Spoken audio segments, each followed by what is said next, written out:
여러분 사랑합니다. 축복합니다. 네. 잘 들려요. 집에서도 잘하고 계시죠? 네. 이 세상에는 우리가 두 종류의 교회가 있다고 말할 수 있습니다. 하나는 사람이 원하는 교회. 그러면 또 하나는 뭐죠? 하나님이 원하시는 교회. 우리 교회는 어떤 교회일까요? 어떤 교회라고 생각을 하십니까? 사람이 그럼 원하는 교회는 어떤 교회입니까? 첫 번째로 뭐죠? 수가 많아야 됩니다. 어떤 수단과 방법을 동원해서도 숫자가 많은 교회. 그죠? 그리고 결코 만족하지 않잖아요. 더 많으면 많을수록 다다익선 좋은 교회입니다.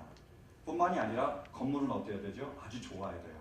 그죠? 가능하면 현대식 건물이 좋습니다. 딱 들어가면 에어컨이 빵빵하게 나오는 그런 교회. 그런 교회를 우리가 원하고 있습니다. 주차장은요 넓어야 됩니다. 차를 많이 세울 수 있어야 되고 작아서 싸움이 일어나지 않는 그런 주차장이 되어야 됩니다. 그리고 프로그램이 좋아야 돼요. 아이들부터 어른들까지 프로그램이 아주 잘 돼 있어서 프로그램으로 다 돌아갈 수 있는 그런 교회가 사람들이 원하는 교회입니다. 그러면요 하나님께서 원하시는 교회는 어떤 교회일까요? 하나님도 사람들이 원하는 것처럼 똑같이 그런 교회를 원하실까요? 오늘 말씀을 통해서 하나님이 원하시는 교회를 우리가 발견할 수 있길 바랍니다. 그리고 우리 교회만큼이라도 우리가 하나님이 원하시는 교회로 될 수 있기를 간절히 바랍니다. 첫 번째로 그러면 하나님이 원하시는 교회는 어떤 교회입니까? 하나님이 원하시는 교회는 건물이 아니라 사람입니다. 뭐라고요? 건물이 아니라 사람입니다. 한번 말씀을 보실까요? 오늘 2절 말씀입니다. 시작. 예수께서 그에게 말씀하셨다. 너는 이 큰 건물들을 보고 있느냐? 여기에 돌 하나도 돌 위에 남지 않고 다 무너질 것이다. 어떤 사람이 예루살렘 성, 그 큰 성, 아름다운 그 성전을 바라보면서 야, 멋있지 않습니까? 놀랍지 않습니까? 라고 예수님께 자랑을 하니까 예수님께서 하신 말씀이 저 말씀이에요. 이제 예루살렘 성전이 무너질 것이다. 돌 위에 돌 하나도 남지 않을 것이다 라고 예언하셨습니다. 예수님의 말씀대로 주 70년이 됐을 때 예루살렘 성전이 완전히 무너졌어요. 로마인에 의해서, 티투스에 의해서 완전히 회파가 됐습니다. 돌 위에 돌 하나도 남지 않게 완전히 사라지고 말았어요. 여러분 하나님께서는 건물을 무너뜨리셨습니다. 예루살렘 성전을 무너뜨리셨어요. 그렇지만 하나님의 성전은 무너지지 않았습니다.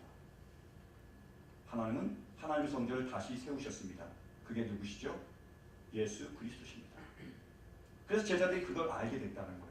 내가 3일 만에 우리가 다른 구절에 보면 내가 이 성전을 헐라 그럼 뭐라고 말씀하시죠? 3일 안에 다시 세우리라. 그게 누구죠? 예수님을 가르쳐 하신 말씀이라는 거예요. 하나님께서는 유형의 건물들을 무너뜨리셨습니다. 그리고 무형의 예수 그리스도를 세우셨어요. 건물을 무너뜨리고 뭐를 세우셨다고요? 사람을 세우셨습니다. 그리고 예수님을 통하여 뭐를요? 하나님의 사람들을 세우셨습니다. 그 사람들을 모으셨습니다. 그게 뭡니까? 그게 바로 교회라는 거예요. 원어로 봐도 마찬가지입니다. 교회를 원어로 보면 에클레시아예요. 액하고 클레시아가 합쳐진 말입니다. 액은 강조하는 거예요. 클레시아는 어디서 왔느냐? 칼레오라는 단어에서 왔습니다. 칼레오는 콜하고 같은 거예요. 뭐죠? 부르다는 뜻입니다. 초청한다는 뜻이에요. 함께 거한다는 뜻을 가지고 있습니다. 교회가 뭐냐면 하나님이 택하셔서 불러서 함께 모인 부름받은 공동체가 바로 교회입니다. 건물입니까? 아니요. 사람입니다. 이것을 기억하시기 바랍니다. 그래서 오늘 사도행전 한번 보실까요? 7장 38절 말씀 보시겠습니다. 시작. 시내산에서 말하던 그 천사와 및 우리 조상들과 함께 광야 교회에 있었고 또 생명의 돌을 받아 우리에게 주던 자가 이 사람이라. 뭐라고요? 광야 교회라고 얘기하고 있어요. 광야 교회가 뭐죠? 하나님께서 이스라엘 백성들을 출애굽 시키셨습니다.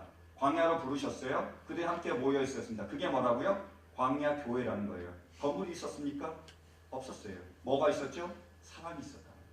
교회는 뭐라고요? 에클레시아는 사람입니다. 건물이 아니라 사람이 바로 교회입니다. 근데 많은 사람들이 아직도 이 사실을 잊고 깨닫지 못하고 있는 경우가 많다는 거예요.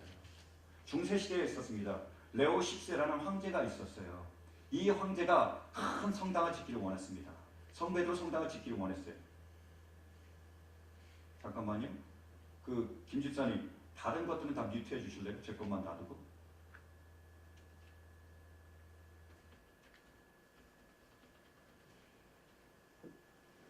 감사합니다. 예, 그래서 그 레오 14가 성 베드로 성당을 짓기를 원했는데 그 그것을 계속 짓고 있어요. 큰 성전, 그 놀라운 성전, 아름다운 성전을 짓다 보니까 돈이 모자란 거예요. 경비가 조달이 안 되는 겁니다. 그래서 어떻게 했을까요? 면죄부를 팔았다는 거죠. 면죄부는 받으면 죄가 면해지는 거래요. 그래서 사람들이 돈 내서 면죄부를 산 겁니다. 하나님 원하시는 일입니까? 아니에요. 그래서 종교개혁이 일어나는 거예요. 이것은 하나님 원하시는 일이 아니라는 겁니다. 종교개혁의 가장 큰 문제 중에 하나가 바로 면죄부 때문이었어요. 하나님 그것을 원하지 않으셨습니다. 이미 건물을 무너뜨리셨잖아요. 사람을 세우라고 말씀하셨는데 아직도 그런 실수를 반복한 것이요. 근데 그걸로 끝난 게 아니라 계속해서 그 모든 유럽에서는 교회 건물들을 짓기 시작했습니다. 고딕으로 짓다가 바로크 양식으로 짓다가 이렇게 계속 지어나가는 거예요. 제가 한번 여쭤볼까요? 그렇게 큰 건물들, 아름다운 건물들, 웅장한 건물들 들어가 보면 빛과 번쩍하잖아요. 황금빛이 찬란합니다. 사진을 보면 너무 놀란 거예요. 와, 대단하다 하고요. 그런 건물들을 세웠는데요. 지금 그 건물들이 무엇을 위해서 사용되고 있습니까? 관광지로요. 더 심한 건요. 술집으로 팔려나가고 있습니다. 왜 그랬을까요? 그들이 사람이 아니라 건물을 세웠기 때문입니다. 더 안타까운 게 뭔지 아세요? 한국이, 우리가 그것을 똑같이 따라서 똑같은 실수를 범하고 있다는 거예요. 제가 오래전에 신문을 보는데 LA에서 큰 교회를 짓는데요. 교회 크면 좋겠다, 편하겠다, 현대식 건물로 짓는데 좋겠다라는 생각을 했습니다. 근데 제가 이해가 안 되는 부분이 뭐냐면 그 건물을 짓는데 수달 가죽을 수입한대요. 또 대리석으로 짓는데 이스라엘에서 수입한다고 그러더라고요. 그걸 자랑스럽게 얘기하더라고요. 저는 그렇게 질문했습니다. 꼭 교회 건물을 짓는데 대리석으로 지어야 됩니까? 또 대리석으로 짓는다 칩시다. 꼭 이스라엘에서 수입해야 될까요? 그런 생각이 든 거예요. 이건 아니다. 이건 하나님이 기뻐하시지 않겠다. 제가 그런 생각이 들었어요. 근데 그 뒤에 어떤 그 기사가 또 실렸냐면 이 교회가 그렇게 건물을 짓다가 재정적으로 어려워지니까 파산을 한 거예요. 그 건물이 다 은행으로 넘어갔습니다. 그리고 또 얼마 뒤에 또 신문을 보니까 그 교회가 그런 모든 일들로 세 개로 쪼개진 거예요. 그 담임 목사님이 세 분이신 겁니다. 어떻게 된 거죠? 다 쪼개져 버린 거예요. 왜 그랬을까요? 사람이 아니라 건물을 세웠기 때문입니다. 교회는 건물이 아니라 사람입니다. 건물이 아니라 사람을 세울 수 있는 우리 모두가 되시기를 간절히 바랍니다. 성도를 온전하게 세우고 하나님의 선한 일을 하기에 온전히 세울 수 있는 우리 모두가 되시기를 간절히 바랍니다. 여러분, 여러분이 교회입니다. 우리 자신을 세울 수 있는 우리 모두가 되시기를 간절히 바랍니다. 우리 한번 해보실까요? 같이 하실까요? 건물이 아니라 사람. 건물이 아니라 사람. 건물이 아니라 사람. 건물이 아니라 사람. 잊지 마시기 바랍니다. 이따 설교 끝나면서 제가 테스트하겠습니다. 아시겠죠? 뭐라고요? 건물이 아니라 사람입니다. 두 번째로 하나님이 원하시는 교회가 뭡니까? 그러므로 겉이 아니라 속이라는 거예요. 왜 사람들은 건물을 크게 짓고 아름답게 짓고 멋있게 짓기를 원할까요? 건물이 보이잖아요. 근데 지금 밖에서 보면 우리는 안 보입니다. 우리가 속이에요. 사람은 안 보여요. 하나님 원하시는 게 뭐예요? 겉이 아니라 속입니다. 그걸 개인으로 비교하면 하나님이 우리에게 원하시는 것은 육체가 아니라 뭐예요? 영혼입니다. 우리의 겉모습이 아니라 우리의 가진 그 겉의 그런 것들이 아니라 바로 우리의 영혼이고 이 속사람을 하나님께서는 귀하게 여기시고 아주 중요하게 여기십니다. 하나님 원하시는 교회는 겉이 아니라 속입니다. 제가 알고 지내는 집사님이 계세요. 전에 교회에서 같이 사역을 하고 정말로 지금도 전화도 하고 만나서 얘기도 하는 귀한 분이십니다. 근데 이분이 그 전에 다니던 교회에서 나오셨어요. 어렵게 여러 군데를 다 돌아다니시다가 한 교회를 정착해서 들어갔습니다. 그래서 예배를 드리고 하는데 얼마 전에 상담 전화가 왔어요. 아내 때문에 전화 왔습니다. 아내가 그 교회에 적응을 못한대요. 이유는 뭐냐면 그 교회에서 자기가 외톨이처럼 아니면 소외당하는 그런 느낌을 받고 있대요. 그 교회에 가보니까 여러 장로님들이 계시는데 뭐 돈이 많은 장로님이 있겠죠?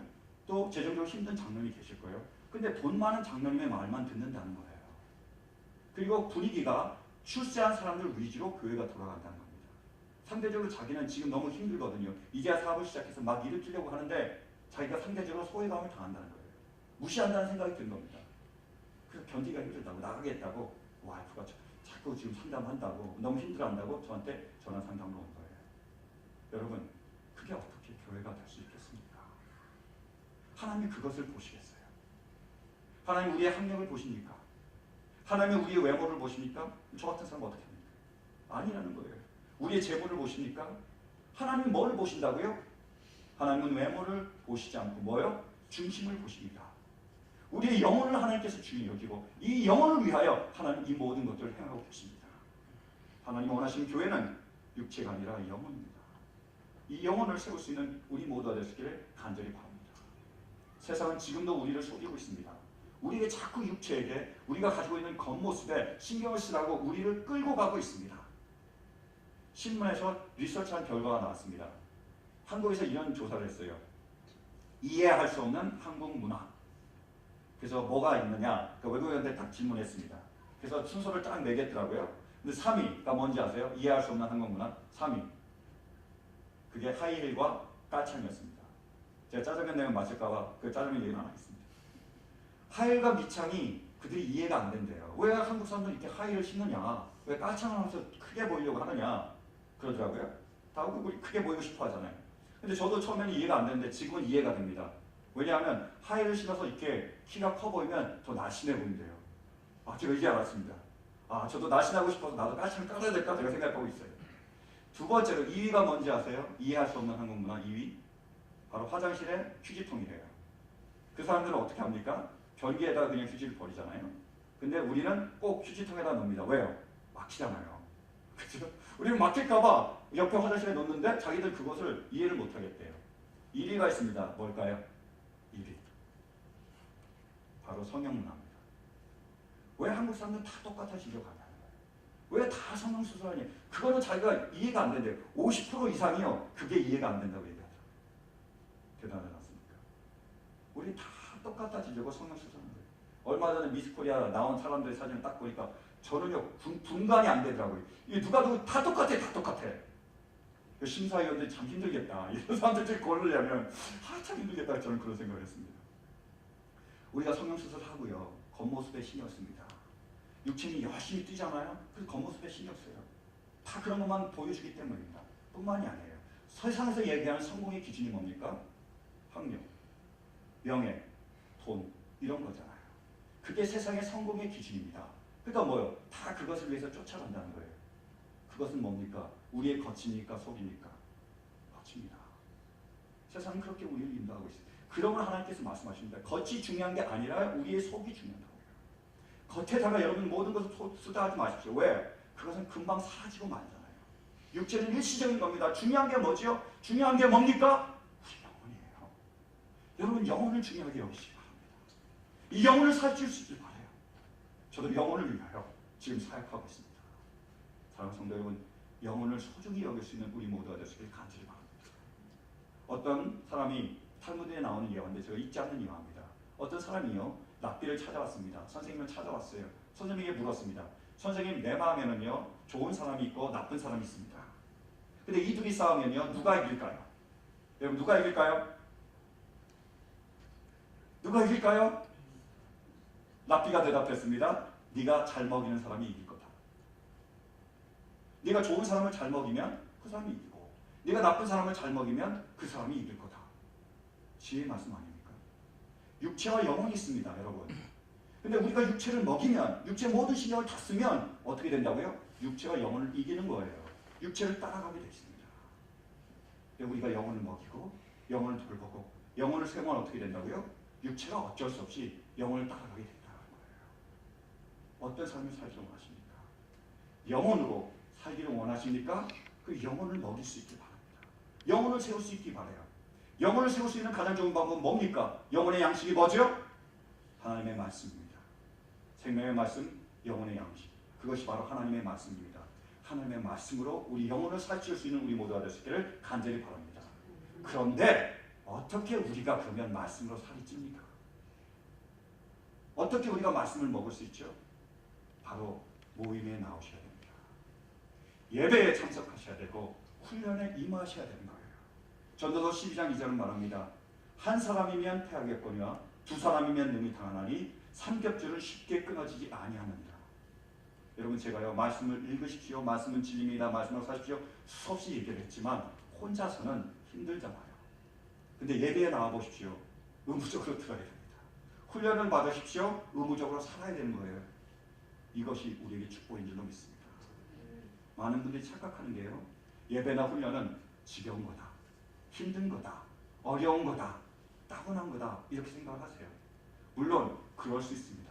지금 힘들어요. 성경 매일 읽어야 됩니다. 매일 기도해야 됩니다. 목자들도 체크리스트가 있어서 가지고요. 그게 100점 이상, 100점 맞아야 됩니다. 아니면 제가 다 보고한다고 그랬어요. 그 힘들게 그것을 하고 있습니다. 어렵게 그것을 하고 있어요. 맞습니다. 근데 다른 면에 뭐가 있는지 아세요? 기쁨이 있습니다. 평강이 있습니다. 생명이 있고요. 축복이 있고요. 은혜가 있습니다. 치유가 있고요. 회복이 일어나요. 그분들의 얼굴을 보면 빛이 바라고 있습니다.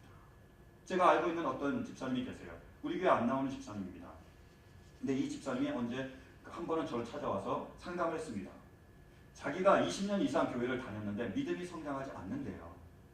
저한테 얘기하는 거예요. 왜 믿음은 하나님의 선물인데 내 믿음이 성장하지 않습니까? 라고 얘기하는 거예요. 제가 얘기했습니다. 그렇습니다. 믿음은 하나님의 선물입니다. 그러나 믿음은 들음에서 납니다.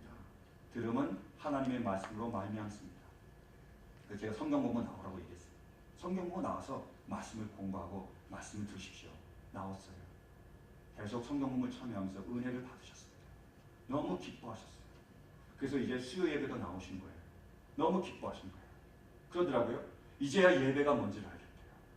살아있는 예배가 뭔지를 알겠다고.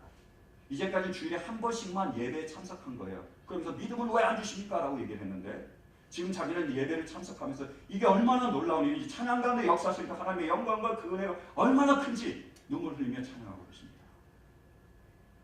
그래서 어떻게 되는지 아세요? 삶이 변화가 되고 있어요. 자녀 때문에 그렇게 고통받으면서 고민하면서 기도 제목을 나눴는데 이제 그분의 삶이 변화되고 있습니다. 저같이 핫템포였어요. 다혈질이셨습니다. 막 이렇게 얘기했는데 지금은 뭐죠? 물을 왜 엎질렀니? 이런 연습을 하고 계시는 거예요. 그러니까 어떻게 될까요? 변화가 일어날 거예요. 저는 그 가정이 변화될 줄 믿습니다. 자녀가 변화될 줄 믿어요. 얼마나 기쁜지 아세요? 어떤 분이 그러시더라고요. 그분이 지금 50이 다 돼가시는데 얼굴이 30대 같대요. 왜요? 기쁘잖아요. 웃음에 꽃이 피는 거예요. 여러분 영혼을 살찌면 보너스가 있습니다. 뭐죠? 육체도 젊어지는 거예요. 저 보세요. 동안이잖아요. 젊어지니까 아직도 제가 멀었나 봐요. 그런 겁니다. 기뻐해 보세요. 즐거워해 보세요. 웃음꽃이 핍니다. 보기에 좋아 보이는 거예요. 여러분 영혼이 소중합니다. 영혼을 살찌우시기 바랍니다. 하나님 주신 이 기회들을 놓치지 마세요. 저는 끝까지 기다렸는데 하나님이 말씀하시도록 가르치래요. 지키게 하래요. 맞습니다. 여러분 모임을 사모하십시오. 그리고 그 모임 가운데 역사하신 하나님을 발견하시길 바랍니다. 날마다 말씀으로 여러분의 영혼을 먹일 수 있길 바랍니다. 놀라운 일이 일어날 줄로 믿습니다. 여러분 하나님 원하시는 건 뭡니까? 겉이 아니라 속입니다. 따라하겠습니다. 겉이 아니라 속. 겉이 아니라 속. 잊지 마시기 바랍니다. 세 번째로 하나님 원하신 건 뭐죠? 그것은 내 손이 아니라 하나님의 손이십니다. 말씀을 보실까요? 우리 48절 시작. 그러나 지극히 높으신 이는 손으로 지은 곳에 계시지 아니하시나니 선지자의 말한 바. 저기에 손이 누구죠? 우리의 손입니다. 인간의 손이에요. 하나님께서는 인간의 손으로 지은 곳에 계시지 않겠다는 거예요. 그럼 하나님은 어떤 곳에 계실까요? 50절 말씀 함께 보시겠습니다. 시작. 이 모든 것이 다 내 손으로 지은 것이 아니냐 함과 같으니라. 이때 이 내 손이 하나님의 손입니다. 하나님의 손은 어디 거하신다고요? 하나님의 손으로 지은 곳에 하나님은 거하십니다. 내 손이 아니라 누구요? 하나님의 손입니다. 뭐죠? 내 방법이 아니라 하나님의 방법이라는 거예요. 하나님은 우리의 방법이 아니라 하나님의 방법으로 그 일들을 하기를 원합니다. 왜요? 그게 지혜입니다. 우리에게 지혜를 주신 거예요. 우리가 하나님의 방법으로 하기를 원하십니까? 내 손이 아니라 하나님의 손으로 하기를 원하십니까? 원하세요? 아직도 원하지 않으세요? 다시 돌아갈까요? 하나님의 손으로 하기 위해서는 첫 번째로 우리가 생각해야 될 게 뭐냐면 우리가 원하는 것이요 항상 좋은 것은 아니라는 걸 아셔야 돼요. 우린 무언가를 원합니다. 그것을 어떤 방법으로도 이루려고 해요. 그렇지만 그게요 결국에는 우리에게 좋은 것이 아닐 수 있다는 거예요. 다윗의 예를 들어볼까요? 다윗은 어느 날 궁정을 거닐고 있는데 옆집에서 어떤 여자가 목욕하는 걸 봤습니다. 밧세바가 목욕하는 걸 봤어요. 그러니까 뭘 원했습니까? 함께 자는 걸 원했어요. 원해서 그것을 이뤘습니다. 함께 잤어요. 끝날 줄 알았더니 덜커덕 애가 됐습니다. 임신을 한 거예요. 큰일 났잖아요. 자기의 치부가 드러나게 됐습니다. 그래서 또 원한 게 뭐죠? 그 남편인 우리아를 불러왔습니다. 그래서 우리아하고 같이 자게 했어요. 그럼 자면은 애를 낳으면 자기 것이 아니니까 모르니까 그것을 원했습니다. 간절히 원했어요. 그래서 우리아를 불러다 왔습니다. 같이 자라고 기회를 만들어줬어요. 근데 우리아는요 충성스러운 하나님의 사람이자 다윗의 종이었습니다. 같이 자지 않았어요. 전쟁터에서 나의 동료들이 지금 싸우다가 죽어가는데 내가 어떻게 자냐는 거예요. 얼마나 충성스러운 하나님의 사람입니까? 제가 간절히 그때 원했던 건 뭐냐면 다윗이 그때 멈췄으면 얼마나 좋았을까요? 그때 잠깐 멈춰서서 이 사람이 얼마나 충성스러운 자기의 신앙인지 알았으면 얼마나 좋았을까요? 근데요 멈추지 않았습니다. 꼭 자기 방법으로 꼭 자기가 원하는 것을 하려고 했어요. 그래서 어떻게 했습니까? 이 사람 전쟁터에 보냈습니다. 편지를 보내서 싸우다가 너희는 다 후퇴하라는 거예요. 혼자만 남기고. 그래서 어떻게 됐죠? 죽었습니다. 자기의 살아서 충성스러운 사람을 죽였다는 거예요. 우리가 원하는 것을 하는 것이 가장 좋은 거라고 생각하세요? 아닙니다. 하나님은 그것이 때로는 우리에게 좋지 않길래 막으시는 거예요. 여러분 하나님이 막으실 때 한번 뒤를 돌아보십시오. 한번 물어보세요. 이것이 내가 원하는 것이냐? 하나님이 원하시는 것이냐? 그러므로 하나님이 원하시는 것 그것을 할 수 있는 우리 모두가 될 수 있기를 간절히 바랍니다. 두 번째로 알아야 될 게 있어요. 우리의 원하는 때가 가장 좋은 때가 아닐 수 있다는 겁니다. 우리는 급하잖아요. 조급해요. 뭔가 빨리 이루기를 원합니다. 교회 와서 열심히 기도하고 나가면서 이루어지길 바라는 게 우리의 심정이잖아요. 특히 한국 사람들은 더 심하다 그렇다고요. 저도 급해요. 열심히 연습하고 있습니다. 근데 여러분 기억하십시오. 우리가 성급하다고 그것이 하나님 원하시는 때가 아니라는 거예요. 하나님의 때가 있습니다. 하나님 그 때를 기다리라는 거예요. 여러분 사라 모르는 사람 있습니까? 이스마엘 모르는 사람 있어요? 모르십니까? 하나님이 아브라함과 사라에게 나타나셨잖아요. 뭐를 약속하셨죠? 자녀를 주겠다고 분명히 약속하셨어요. 그분은 신실하신 하나님입니다. 약속을 반드시 지키시는 하나님이에요. 분명히 약속하셨습니다. 자녀를 주겠다고 약속하셨어요. 근데 사라는 그것을 기다리지 못하는 거예요. 조급함 때문에요. 당장 그것을 얻기를 원했습니다. 그러니까 어떻게 해야 되죠? 무리수를 두게 돼 있다는 거예요. 여종 하갈을 통해서 이스마엘을 낳게 했습니다. 낳았더니 어떻게 됐습니까? 두고두고 자기의 자녀인 이삭에 그리고 그 후손의 원수가 되고 마는 거예요. 두고두고 후회거리를 만들고 말았습니다. 여러분 조급함은 하나님이 원하신 일을 이룰 수 없습니다. 하나님의 때에 하나님은 이루실 것입니다. 그것을 인내하며 기다릴 수 있는 우리 모두가 될 수 있기를 간절히 바랍니다. 세 번째로 내 방법이 아니라 하나님의 방법입니다. 기억하십시오. 우리의 관계는 쌍방관계가 아니에요. 나와 너의 관계가 아닙니다. 나와 환경의 관계가 아니에요. 우리 위에 누가 계십니까? 하나님이 계십니다. 하나님이 그 일을 이루시고 하나님이 그 사람을 변화시키는 거예요.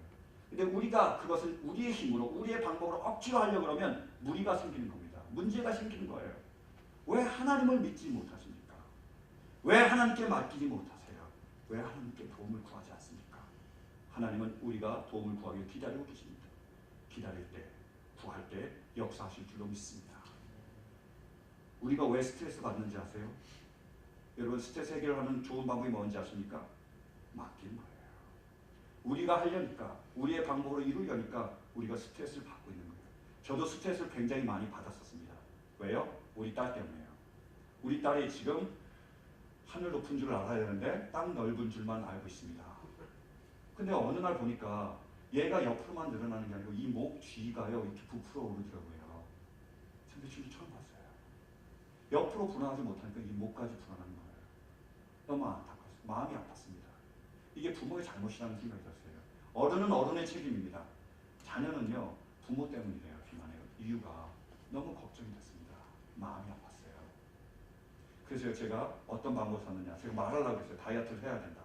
막 얘기하려고 했어요. 근데 그러면 뭐 어떻게 된다고요? 애들이 스트레스를 받는데요.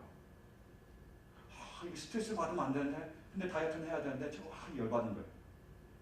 그래서 말을 하자니 누가요? 우리 딸이 스트레스를 받고 근데 말을 안 하자니 누가요? 제가 스트레스를 받는 거예요. 그러니까 할 수도 없고 안 할 수도 없고 제가 너무 고민스러운 거예요. 이거 진짜 스트레스다. 그래서 제가 어떻게 했을까요? 여러분 어떻게 하시겠어요? 기도했습니다. 구했어요. 간절히요. 아버지 우리 딸을 사랑해 주십시오. 이 아이의 외모가 중요합니다. 더 중요한 건 이 아이의 절제하는 훈련이 필요합니다. 먹을 것을 절제할 수 있을 때 이 아이가 보는 것도 절제할 수 있습니다. 보는 것을 절제했을 때 세상의 것들을 이 아이가 절제할 수 있어요. 이 아이가 사회에 나가서 상처 안 받기를 원합니다. 부모를 원망하지 않기를 원합니다. 열등감에 사로잡히지 않기를 원합니다. 그래서 우리 아이가 다이어트를 하기를 원합니다. 저는 안 되니까요. 하나님 도와주세요. 제가 말할까요? 이게 하나님의 방법입니까? 기도했어요. 근데 저희 부모님이 한국에서 오셨어요. 놀라운 건요. 지금 같이 다이어트를 하고 계셨더라고요. 우리 온 가족이 지금 다이어트 하고 있습니다. 저녁은요. 채소하고 야채만 과일만 먹고 있어요. 얘가 전부 다 다이어트를 하고 있는 거예요. 그게 또 좋은 건 뭐냐면 저희 부모님이 계속 우리 아이한테 얘기하는 거예요. 너 다이어트 하라고요. 제가 얘기하면 그 아이가 상처를 많이 받지만 할아버지 할머니가 얘기하니까 덜 받더라고요. 제가 어떻게 하면 할렐루야. 별로 안 기쁘세요?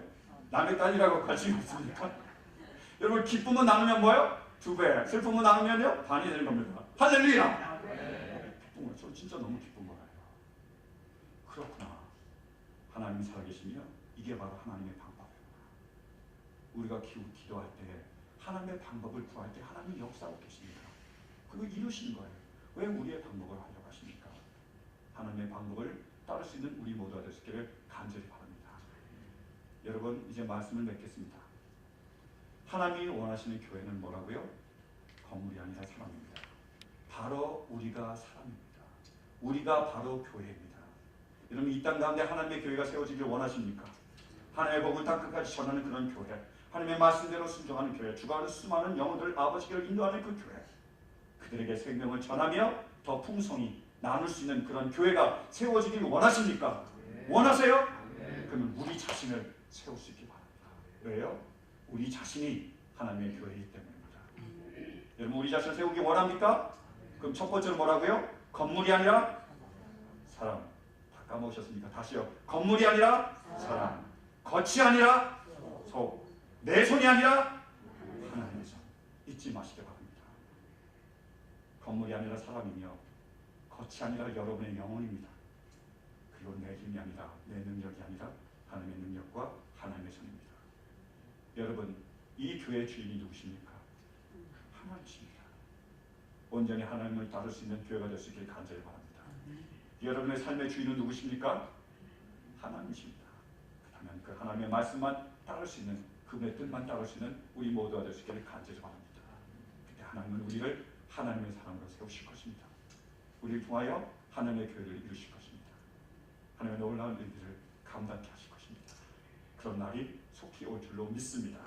믿으십니까? 믿으십니까? 우리 이 믿음 가지고 저처럼 하나님께 올려드리기 원합니다. 이 땅의 하나님의 교회 함께 다 같이 일어서서 찬양할 수 있습니다.